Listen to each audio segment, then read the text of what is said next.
Brought down by bad mortgage investments, Lehman, which has 25,000 employees, will be liquidated. The federal government loans American International Group, AIG, $85 billion. This is a different kind of market, and the Fed is asleep. The federal government is stepping in to stabilize Fannie Mae and Freddie Mac, the two mortgage giants that have been threatened by the housing crisis. The Bank of England has pumped £75 billion more into Britain's ailing economy with a new round of quantitative easing. You print a couple $1 trillion, and all of a sudden, people start to worry. So out of this worry, we have something called the Bitcoin. Welcome to On the Brink. I'm Matt Walsh. And I'm Nick Carter. This week's Metrics Minute is brought to you by Coinmetrics. Let's dive in. The Bored Ape Yacht Club creators Yuga Labs launched a Metaverse land project last weekend that caused the largest spike in gas prices in Ethereum's history. Over $150 million was spent on gas during the mint, leaving the daily average gas price just over 800 gwei. During the mint, Ethereum's miners received 6,200 ETH, approximately $17 million in total tips. Over 66,000 ETH was burnt, roughly 4 times the 13.5K Ethereum daily issuance. That was the Metrics Minute. Now back to the program. Under a minute. Metrics less than 1 minute. So you're looking slightly zombie-like. We are taping this late at night on Wednesday, and I have not slept. I was on the red eye back last night from the Medici conference in LA, so operating on very little sleep. But the pod must go on. Last year they gave you like really nice bags, right? Is that right, at the Medici?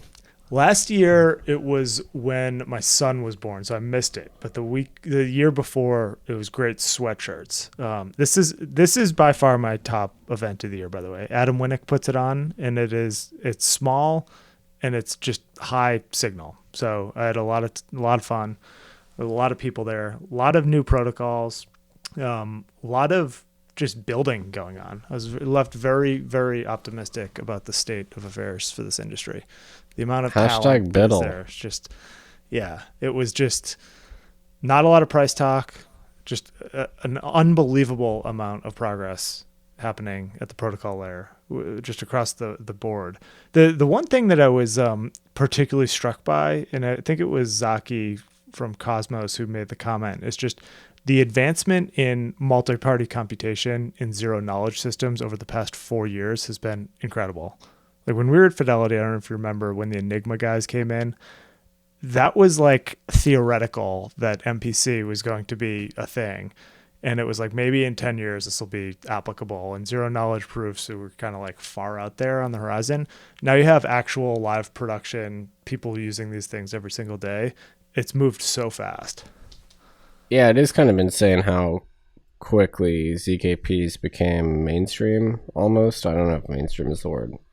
But I feel like Zcash was the first real implementation where they were used in sort of consumer software. And now they're just all over the place. I mean, that's definitely a cryptographic concept that the crypto industry has accelerated by a huge amount. I think we're just scratching the surface of what's going to happen there. There's very few people in the world probably that are capable of implementing some of these things. So maybe that's the bandwidth. Yeah, there's a throttle because they keep also getting hacked or poorly. There's, critical bugs in a lot of ZKP implementations because even the authors get things wrong. Yeah. Like Zcash had that paper. Yeah, the in white the paper zero was cache. off. Yeah. What was there's one of the roll-ups, I think, or no, it was, I think it was one of the MPC custodial services had just like a huge bug in it that was just undiscovered for a while. So like basically with the advanced cryptography stuff, there's so few people to audit it. Yeah, and that'll have to change. But the kind of the range of things that you could use these primitives for, I think we're just starting to grapple with. The most obvious one is just scalability. And so putting more data into a smaller format for the purposes of timestamping it onto blockchains. So pretty awesome stuff. Another example of how the crypto industry is just pushing non-crypto things forward, I guess, or non-blockchain things forward, maybe is a better way to say that. In a similar vein, it's like the perpetual swap. It was basically a financial primitive that was invented for the crypto industry, but that will come into traditional financial services eventually. Yeah, I think it was invented out of necessity because was it BitMEX that did it, or was it somewhere I think it was before BitMEX? Like, I want to say the BitMEX wasn't actually the first. Anyway, BitMEX certainly popularized it. There's a huge storm here, like an insanely big storm. Yeah, I just saw that was big lightning strike. There's tons of lightning. Summer is here. I think it's because, the exchanges were so fragmented and they, there was no central clearing. It still is none. And so they had to kind of create an instrument that would work in that very limited context. Yeah, no central clearing, and also stablecoins weren't sufficiently advanced, and so U.S. dollar collateral wasn't really a thing yet, and so they were formed out of necessity.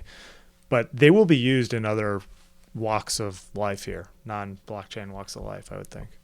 So new segment, Brink Nation Appreciation Minute. Okay, what do you got? So I'm just looking at posts on GM. So our community is thriving. Oh yeah, we did an AMA. We did an AMA last week. We did an AMA. We answered your questions. Check it out.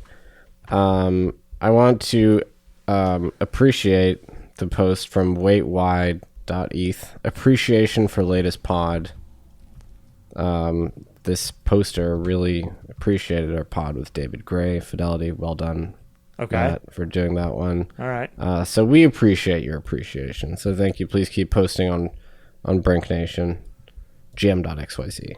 There was another one, a question about all the 4 editions, and people of the dice. Of the dice, yeah. People want to know, are there more dice coming? Maybe. All right. So yep, iTurner. Good question. So edition 1 was the black dice. Yep. And I sold 500 of those on Lightning, or Lightning and Bitcoin. I think it was really one of the first physical products to be sold on Lightning back in the day. Yeah, that was a productive use of your time, just going back and forth to the Cambridge post office. I remember that week. I think it was. I mean, I did all the fulfillment, and that sucked. I barely know how to mail things. I can't really. If you ask me to mail a letter, it's just not going to happen. I don't know how to do it. Yeah. So I figured out how to mail the dice. Some of them didn't get there. And it was definitely very tedious, but people really appreciate them. I did handwritten notes. I mean, I think that won me a lot of goodwill back in the day. That did. And so that was the first one. The second one was the blue ones, I believe. Second was blue. The blue was a classic. New FUDs. We put new FUDs on them. I don't remember how we distributed them. I think we might have sold them on Quinn Solo, I believe. That's right. Yeah, there was some third-party fulfillment on that one. Yeah, we did a third-party website. I lost money on, I think, all of the editions of the dice, by the way. Lest you think I'm profiteering. These are loss leaders, for sure. What they're leading for, I don't know. The third one was the most rare. Yep. The third one was most rare. That was a white edition. That one most collectors will not have. That we gave away all of them in like a punch bowl at a conference in Boston that we co-held. We co-led it. It was a joint venture dice proposition with our friends at Pillar VC. And those were not original FUDs. So honestly, I wouldn't sweat it if you don't have the third edition. That was just remixed FUDs of the first 2 FUDs. Yeah. That was, and so your only opportunity to get them was if you're at that conference in 2019 with Pillar. That was an epic conference, by the way. Gary Gensler, people forget. Gary Gensler was there. He used to be on our side. Yeah, he was sort of on our team back then. Are you seeing this lightning? Yeah, outside? I wish we were doing this on video. There is it's a ludicrous. massive amount of lightning behind you. I think you can hear the thunder a little bit. Yeah, that was a good conference. 2018, I think. Yeah, I think that was 2018. And then FUD Dice V4. Now, those are the orange ones. It was meant to be the Bitcoin orange, but as described on the show, we had a color-related dye snafu, and our Polish custom dice manufacturing company just couldn't get there. The first batch failed. Now, how a batch of dice fails, I don't know.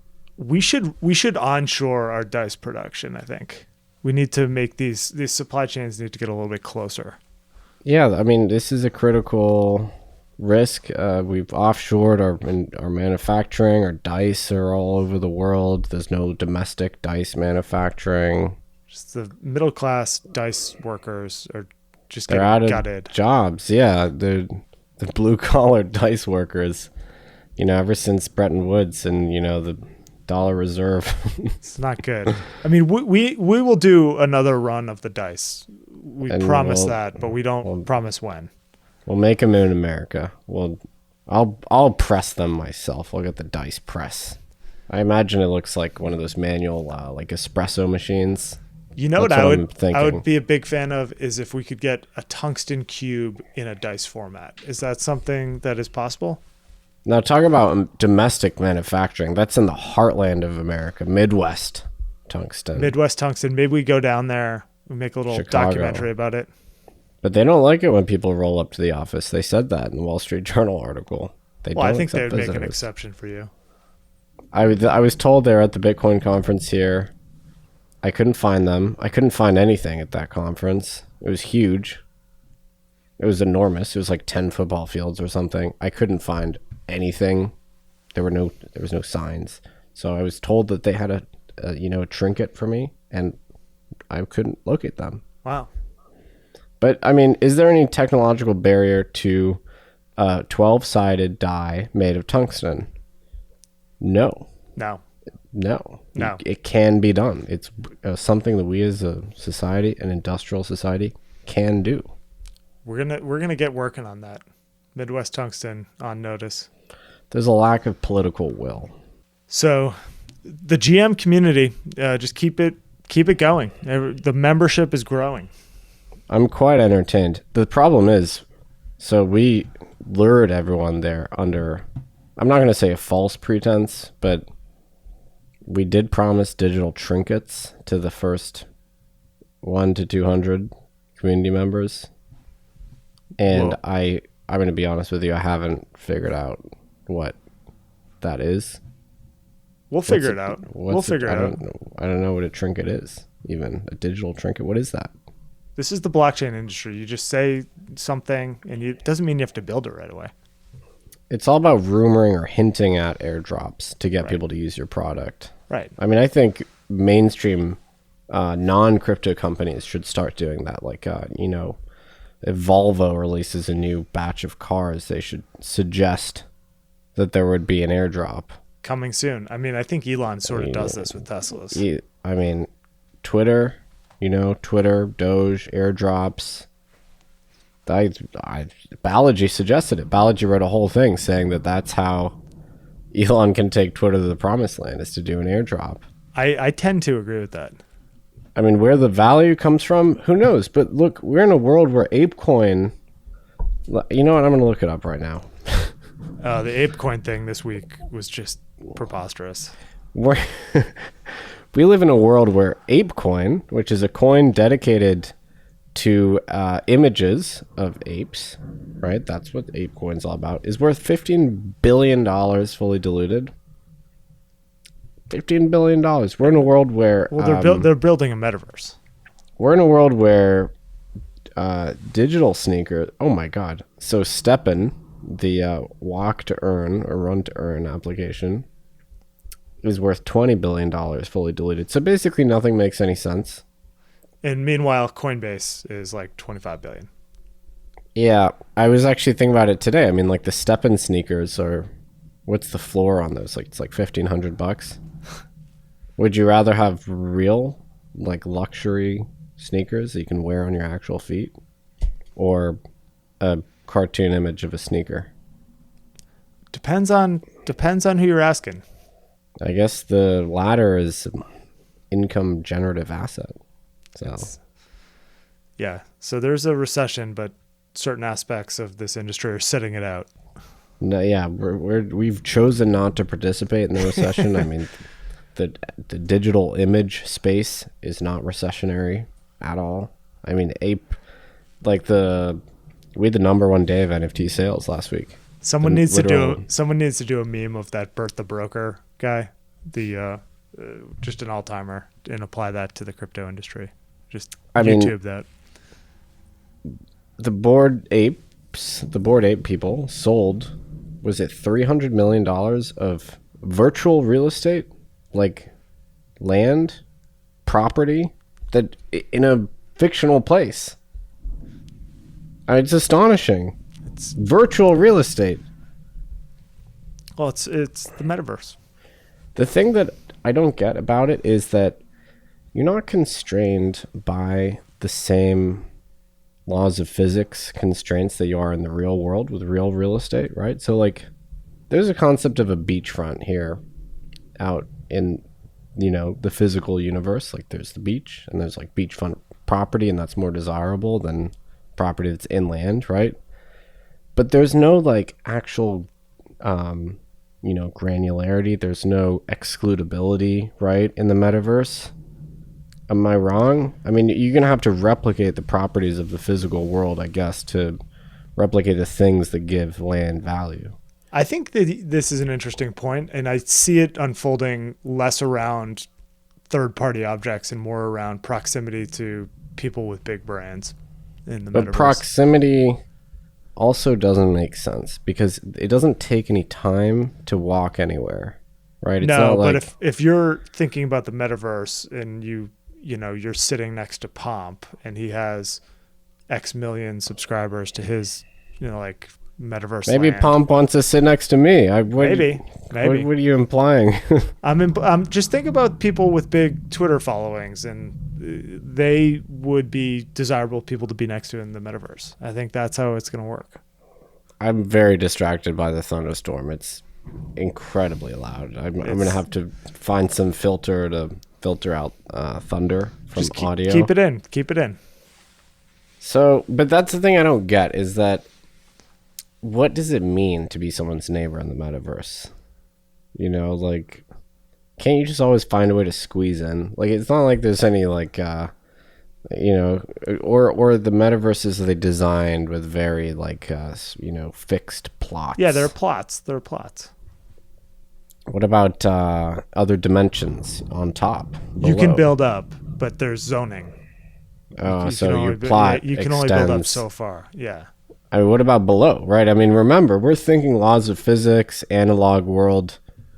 I mean, it's kind of like saying, I don't know, like something doesn't sit right in terms of the way we're reasoning about the metaverse. I don't think we've got it quite right. I don't think we have it quite right yet either. Like, what about squatting, 1,000 feet in the air above, Akon's metaverse mansion? You could probably What's he going to do about that? Or does he get a claim as above, so below? He gets the claim all the way up, all the way down. Well, I think there's a DAO for voting on the land rights or the air rights. This is going to be hotly debated. So I'm just going to wait to see how that unfolds. Zoning laws. I don't really care that much. NIMBY, Yimby, Metaverse NIMBY. Speaking of laws and things in the crypto space, you co-authored a letter with Michael Saylor and Darren Feinstein to the EPA, the Environmental Protection Agency, rebutting a letter from 22 House Democrats who made a bunch of, I'd say, just factually inaccurate claims about Bitcoin mining. And this letter that you guys wrote was signed by a number of participants in the industry: Jack Dorsey, Tom Lee, Mike Novogratz, Don Wilson, Tom Jessup, many, many others. So tell us more. Yeah, I mean, shout out to Taras over at Core Scientific. He did a lot of the coordination. Shout out to Pete Brigger, who really, was the driving force behind this. I did contribute, parts of the letter. Basically we felt that we couldn't really let Huffman, who's the representative that was the primary author, we couldn't just let him get away with penning a letter full of basically falsehoods and misrepresentations to the EPA.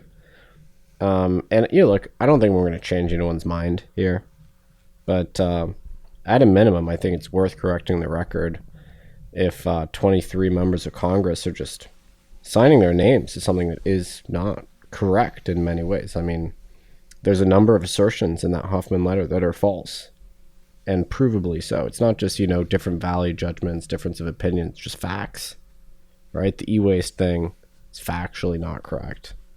The greenage and the stronghold case studies, very unfairly maligned. I mean, listen to our episodes with both greenage and stronghold. You'll get a taste for it.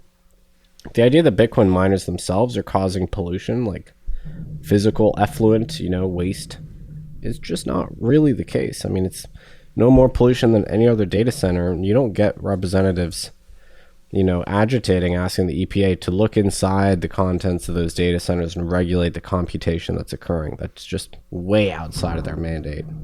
Wouldn't make sense, And so obviously the thing to be concerned with in the context of Bitcoin mining is the emissions from generation. That's already regulated. That's all. The EPA is already very familiar with the power grid and generation and air standards for, thermal generation facilities. Bitcoin doesn't change any of that. Bitcoin is just buying the energy that's made available on the grid. So we wanted to put together a response, and I was really pleased how many, really key stakeholders in the Bitcoin industry signed it. Really, really happy with that. It shows a lot of unity. I thought that was great to have that buy-in. I was shocked that Stephen Lynch did not sign this 22 person kind of erroneous statement that was going after the industry. Do you think he was busy, like sitting with Elizabeth Warren, thinking about ways to shut down big companies in his district that are exclusively focused on blockchains? Yeah, that's a great question, because he loves hating on crypto. I mean, also Rashida Tlaib, I would have figured would have signed this, but I don't think she did. No, I don't think she did. There must have been some other meeting. Maybe there's some. Maybe they're writing. Letter. Maybe they're working on a worse letter.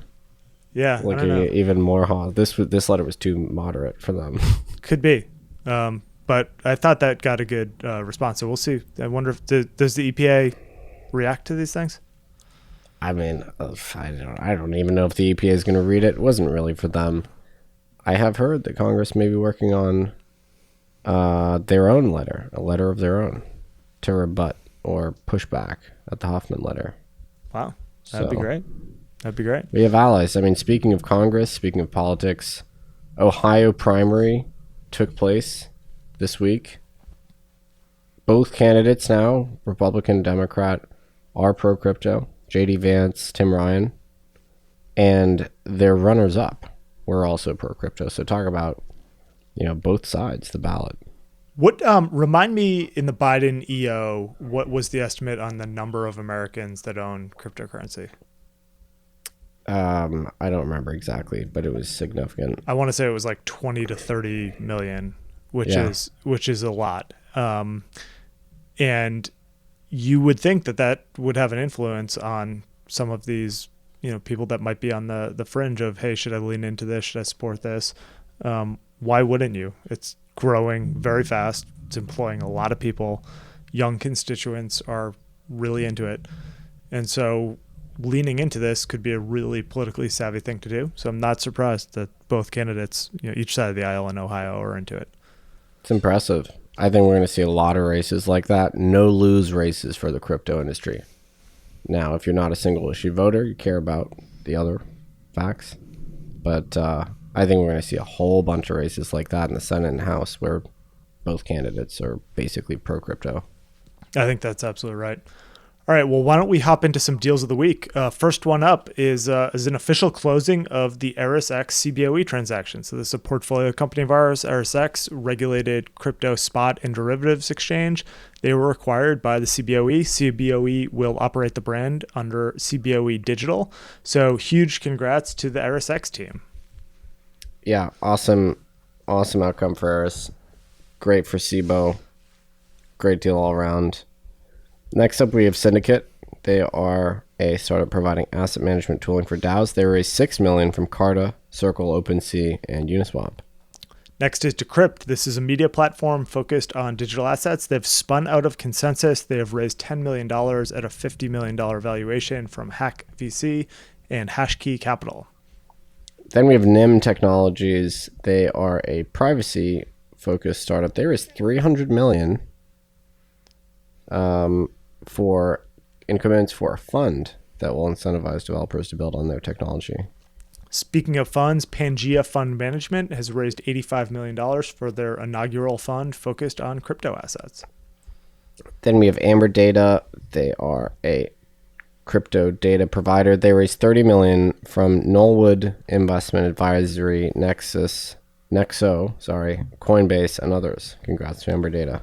Next is Bundler. This is a decentralized data storage platform. They raised $5.2 million from Framework, Arweave, Hypersphere, Permanent Ventures, and others.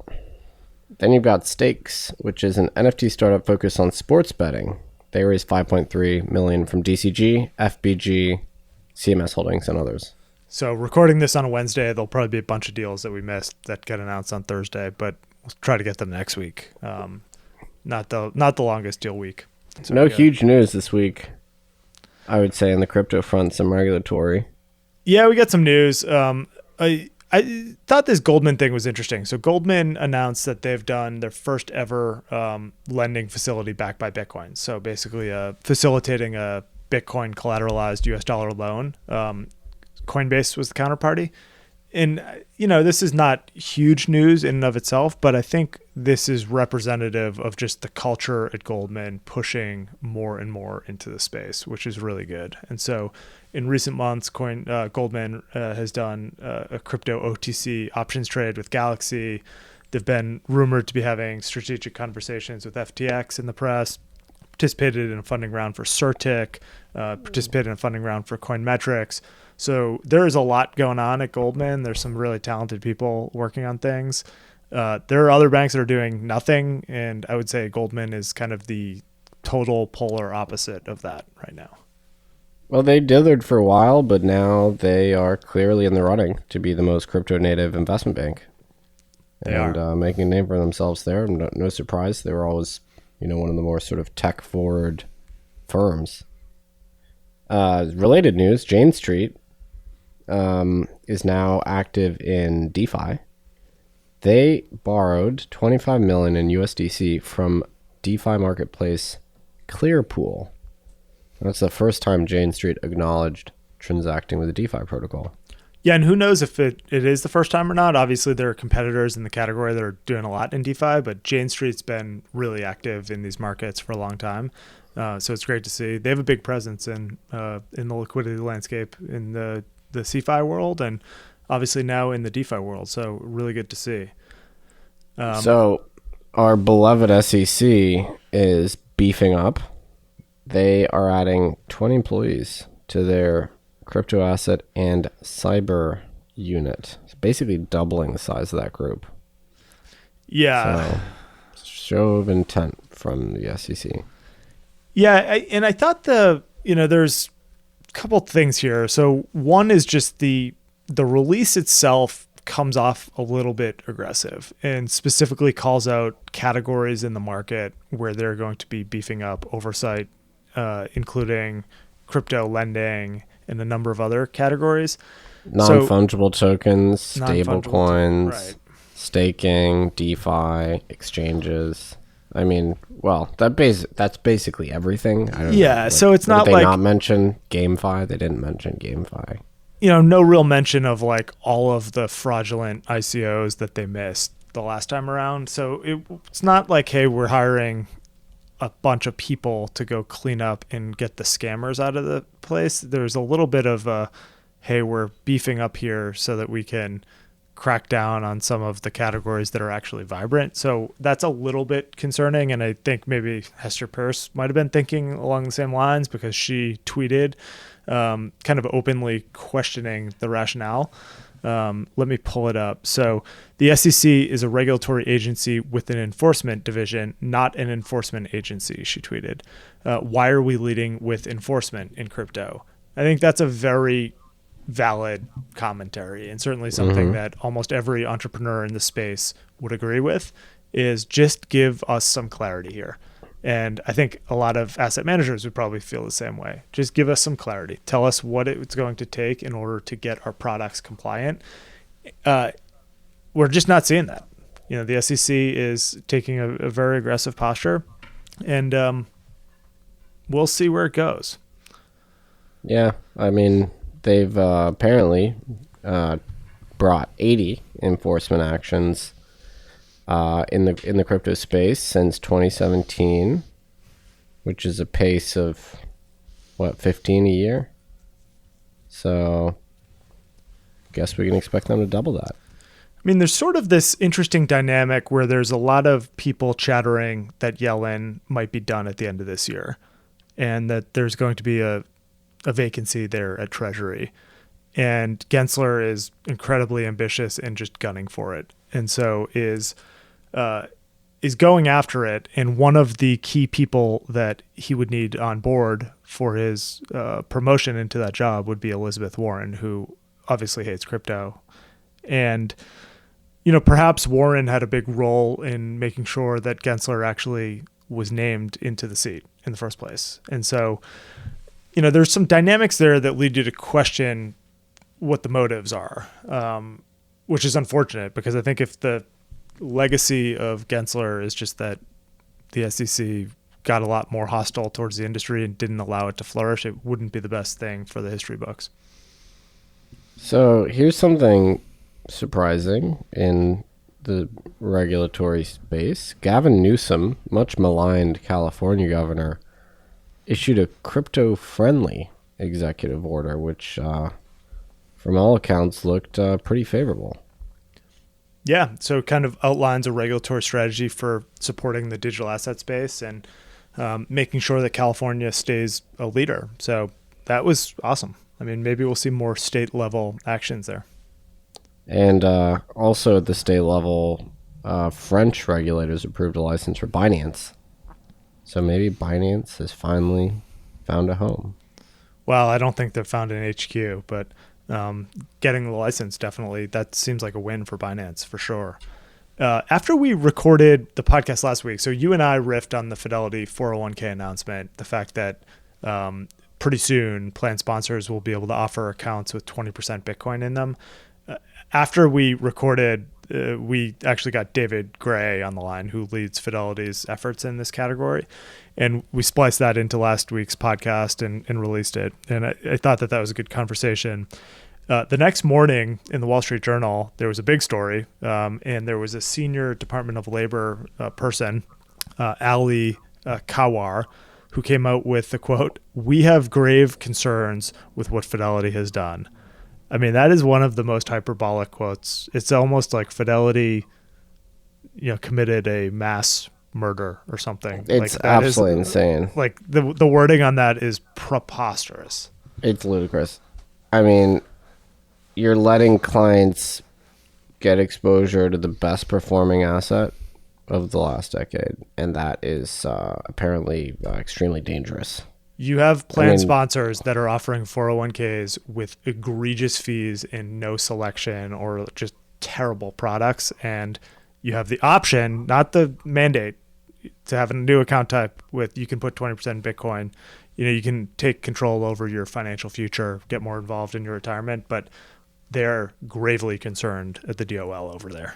And this apparently, is so, I mean, of all the assets in the investable universe, this is the one that prompted the Department of Labor to say something insane. This quote is a complete joke. I really hope that there was a discussion there that maybe you should not be saying things that are that insane to the Wall Street Journal. So there's actually kind of a related story at the sovereign level. The Central African Republic, as we know, has embraced Bitcoin, apparently, as a legal tender. That's real. There was some questions as to whether that was fake. It's real. It may not be the most salubrious thing. There's some sort of somewhat questionable token promoters involved. But so the IMF is now concerned about the Central African Republic adopting Bitcoin. So they've issued a note indicating their concern. Are they gravely concerned? I don't know if gravely was the precise word that they used, but they've certainly raised concerns. They said they may soon regret adopting Bitcoin. Oh, that's like a threat. Yeah. I don't like that. They don't like it when sovereign states adopt Bitcoin. They don't like it when sovereign states decide to do things that are out of band with IMF recommendations. That seems to be a trend. I mean, and frankly, it's not like Bitcoin can really worsen the fortunes of the Central African Republic. Not to be callous, but it is the top 3 least developed nation in the world according to HDI. Yeah. So, can Bitcoin make things worse? Unlikely. All right. So a couple of things that I was interested in getting your thoughts on. So one is this conversation that I've had with a few people now around market structure for venture funds and hedge funds in the crypto space. So you have this dynamic now where a lot of the liquid market in cryptocurrency has gotten crushed. Maybe not as bad, by the way, as the equity markets, the tech equity markets, but certainly you have a lot of tokens out there that are trading below their last private round price. And, a lot of people would say, I just don't understand this. It's like really quality project, but there's no bid here. And I think one interesting thing to think about here is just that structurally speaking, there's a reason for that. And you have a lot of these crypto venture funds that have gone out and raised capital from LPs and sort of explicitly said that they would only do privates and that they would not be out there buying liquid tokens, and that they don't want to be perceived to be a hedge fund by their investors. And you just don't really have a ton of crypto hedge funds that are focused on kind of long-term buy and hold venture. You do have a lot that are doing more actively traded strategies, market neutral, things like that. And so you sort of end up in this spot where there just aren't that many people that can go out and buy, not that many firms that can go out and buy liquid tokens with a long-term time horizon and, just sit on them for a while. Certainly there's some venture funds, but not a ton. So I think this is an interesting kind of conundrum here in the market where there's sort of a void. There's like a capital allocator void for funds that are venture, but like purely liquid. Yeah, I think you're absolutely right. And it comes down to mandate. I mean, if you're pitching to your LPs that you would have access to do these private rounds, they would raise an eyebrow if you're just going out there and buying publics, even if they're at more modest valuations than privates are. Yeah, and so then if you're one of these token projects, you're sort of in this world where the only constituency that can buy your token is retail. And that's a little dangerous. You don't want to be perceived to be just advertising yourself to retail. Certainly the SEC would think poorly about that. So sort of a tough spot to be if you're one of these token projects. In many ways, it mirrors what's happening in, equity, I would say. Private equity is trading much more richly, late stage, growth stage, trading at much richer valuations than the equivalent publicly traded firms. Yeah. It's almost like going public was a poison chalice in the yeah. last year. So if you went public, you got crushed. Yeah, and, look at Robinhood, Coinbase, yeah.